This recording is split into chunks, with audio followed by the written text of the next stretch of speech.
উনি দান করতে গেছেন, ওনার শরীরে কাপড় লেপটাই রয়েছে, ওনার আন্ডারওয়্যার দেখা যাইতে আছে, এগুলা কি আলোচনা রে ভাই? এইগুলা কি? পিছন থেকে টাকা দিছে, উনি অর্ধেক টাকা পকেটে ভরে দিছে, কিসের টাকা, কে দিল টাকা, এটা নিয়ে না যায় না সমালোচনা আমি করতে পারবো না ভাই। ফাও ফাও সমালোচনা করা আমার পক্ষে সম্ভব না। এখন জামায়াতের আমিরে টাকাটা কে দিচ্ছে এটা তো একটা ব্যাপার আছে। দেখেন আন্দাজি সমালোচনা, আপনি আন্দাজি। আমি দেখলাম যে জামায়াতের আমির সাহেবে ওই যে উনি ত্রাণ দিতে গেছেন, ওনার গেঞ্জি ভিজা, ওনার পায়জামা ভিজা, তো একজনে এটারে ছবিটারে তুলেই না ওনার ওই আন্ডারওয়্যার দেখা যায়, এটা নিয়ে পর্যন্ত সমালোচনা করছে। এগুলার কি মানে? এগুলো তো আমি কোনো মানে বুঝি না।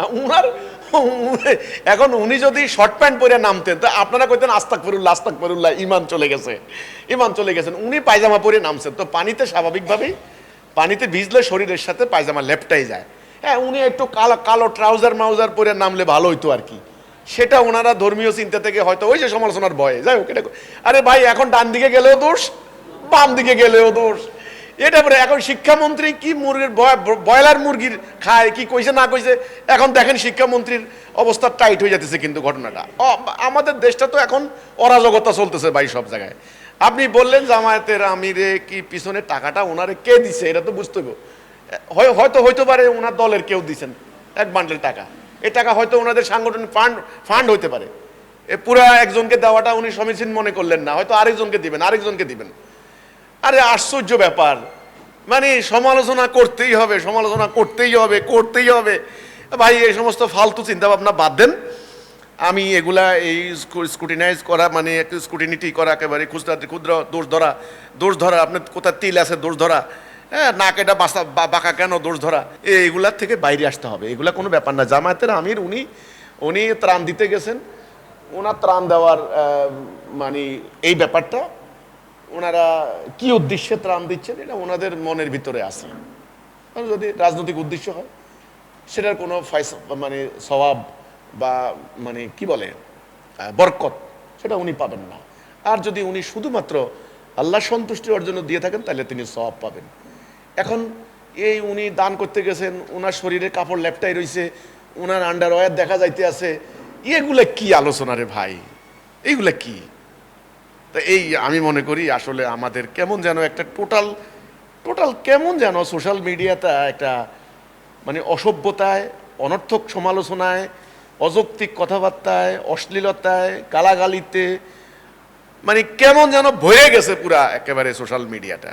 এটা উচিত না। আমি এটা নিয়ে, আপনি যে বললেন যে পিছন থেকে টাকা দিছে, উনি অর্ধেক টাকা পকেটে ভরে দিছে, কিসের টাকা, কে দিল টাকা, এটা নিয়ে না যায় না সমালোচনা আমি করতে পারবো না ভাই। ফাও ফাও সমালোচনা করা আমার পক্ষে সম্ভব না। আমি জামাতের আমির নিয়ে এ কথা বলতে পারবো না আসলে। হ্যাঁ, ওনার দলের লোকও হইতে পারে, উনি হয়তো সমীচীন মনে করেন নাই যে সব টাকা একজনকে দিয়ে দিবেন, আরেকজনকে সামনে দেওয়া লাগবে, আরেকজনকে দেওয়া লাগবে। তাহলে আন্দাজে আপনি অভিপ্রায় না জানে সমালোচনা করবেন কেন? বরং যৌক্তিক কথা বলেন, যেটা সমালোচনার যোগ্য সেটা বলেন, এটা কথা। আমি খালি ওনাদের একটা কথা বলবো, এটা আপনারা সমালোচনা নেন আর যাই নেন, ওনারা যে পার্লামেন্টে বসে এখন বিরোধী দলের ভূমিকায়, এই তো শুনলাম ওনারা বললেন যে কি সুদের বিরুদ্ধে ওনারা প্রস্তাব রাখছেন, কোনো লাভ আছে? এটা হয় নাই, লাভ হয় নাই, লাভ হবে না। বর্তমান চলমান এই সংবিধান, এই ব্যবস্থা কায়েম রেখে ওনারা দিন কায়েম করতে পারবেন না। আল্লাহর এই বিধানটাকে কায়েম, রাষ্ট্রীয় জীবনে কায়েম করতে পারবেন না। সেটা করতে হলে ওনাদেরকে এই চলমান যে প্রক্রিয়া, তরিকায় ওনারা চেষ্টা করছেন, এটা দিয়ে পারবেন না। এটা আমি বলতে পারি।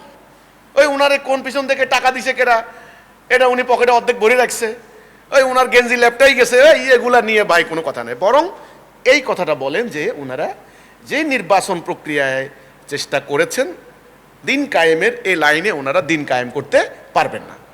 আল্লাহর কোরআনের বিধান কায়েম করতে হলে আল্লাহর দেওয়া কর্মসূচি অনুসরণ করতে হবে, সেটা আমি বলতে পারি।